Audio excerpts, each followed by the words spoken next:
Hi guys, welcome to yet another session of 12 minutes to CLAT. Today we are going to discuss certain amendments in the land laws that has been made by the central government on 27th October 2020.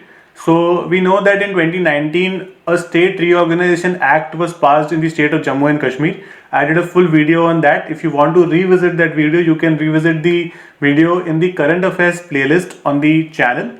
So this act actually took away the status of a state of Jammu and Kashmir. ठीक है, so Jammu and Kashmir is now a union territory. So उसने दो union territory बनाए थे, which is the union territory of Jammu and Kashmir and the union territory of Ladakh. और जो special status थे with respect to Article 370 of the Constitution, 35A of the Constitution, that were taken away.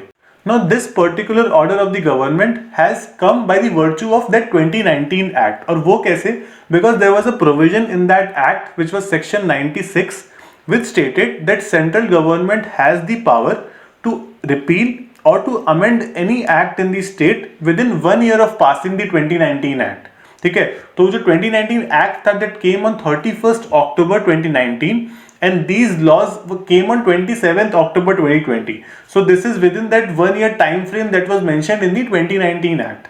Now we will understand as to what are the features of the amendments or the repealment that has been made by the central government with respect to the land laws in the union territory of Jammu and Kashmir. So there have been 14 acts which has been amended by the central government and 12 acts has been repealed altogether by the central government in the union territory of Jammu and Kashmir.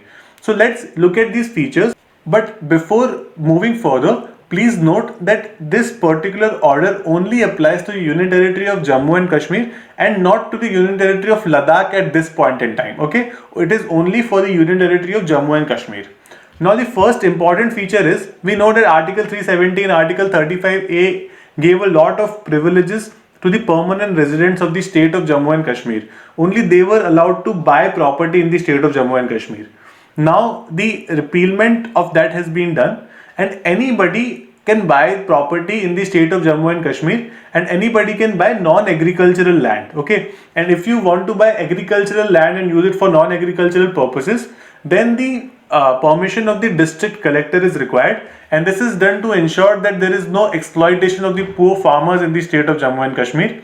Also, there is this act called the Real Estate Regulation and Development Act of 2016, which was passed by the central government in 2016. At that time, it was a central act. Now, the provisions of that act will apply to the state of Jammu and Kashmir also. Okay, so this has been done, and the government feels that by allowing everybody to buy land in the state of Jammu and Kashmir, it will actually increase industrialization and foreign investment will come into the state, which will actually increase the employment in the state, which is actually good of our economy, and it's going to boost our economy in the end. Now, another important change that has been made in this act is the introduction of Jammu and Kashmir Industrial Development Corporation, which is called JKIDC.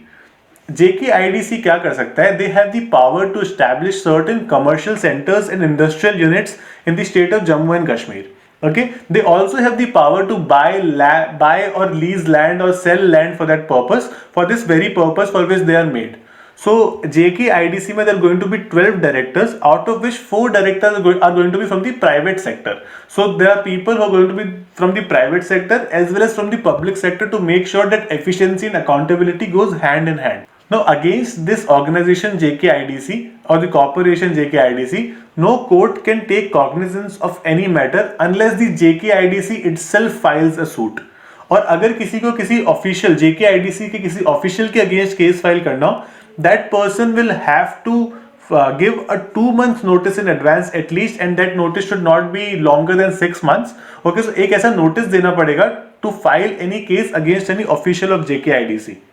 Now, third very important feature of this particular act is that obviously we know that apart from being a strategic state, Jammu Kashmir is also a sensitive area because it shares boundary with 2 of our rival nations, or we can say that these are 2 countries with which our relations have not been very good lately. Okay, which is Pakistan and China. तो पाकिस्तान और China वहां पर है, so we have a lot of army deployed in the state of Jammu and Kashmir or the union territory of Jammu and Kashmir for that matter.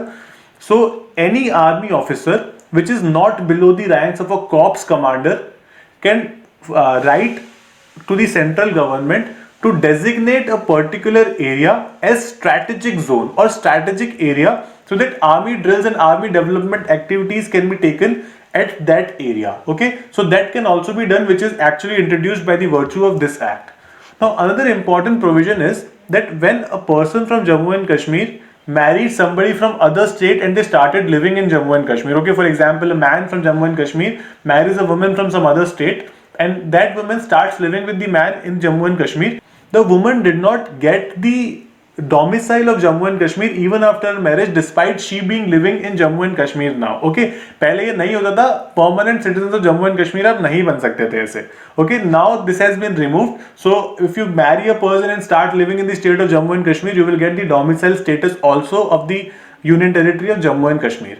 Okay, now this particular order has obviously been opposed a lot by certain regional political parties in Jammu and Kashmir, because they believe that this is a violation of a fundamental right and unconstitutional, and things like these have been said. They say that the people of Jammu and Kashmir rights have been taken away, but in my opinion, I feel that people of Jammu and Kashmir are first the people of India as a country, and then the people of Jammu and Kashmir.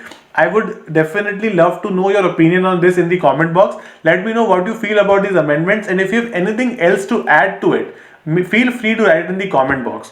I've also attached certain important links for you guys to understand as to what are the specific acts that have been repealed and what are specific amendments that have been made. Okay, तो आपको पता चलेगा when you actually look at those links and look at those articles. It will help you how to make notes. Okay, so we note that there are 14 acts that have been amended and 12 of them have been repealed. So that's it about this session from my side. If you like our sessions, subscribe to our channel and press the bell icon so you don't miss any updates from us. Keep smiling and keep preparing. All the best.